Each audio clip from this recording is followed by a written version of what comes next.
Trong khi thế giới bóng đá hồi hộp chờ đợi World Cup 2026, câu chuyện của ba ngôi sao vĩ đại nhất thế hệ lại mang ba gam màu khác nhau. Nếu Messi là ánh hoàng hôn dịu, Ronaldo là ngọn lửa không tắt, thì Neymar là giai điệu samba đẹp đến nao lòng nhưng luôn phảng phất một chút dang dở.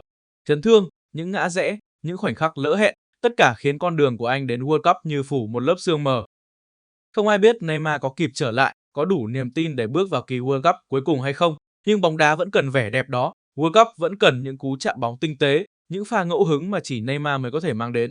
Và hơn hết, Neymar xứng đáng được khép lại hành trình của mình bằng nụ cười, không phải nước mắt, bằng điệu nhảy samba giữa ánh đèn World Cup, chứ không phải những tiếng thở dài của định mệnh.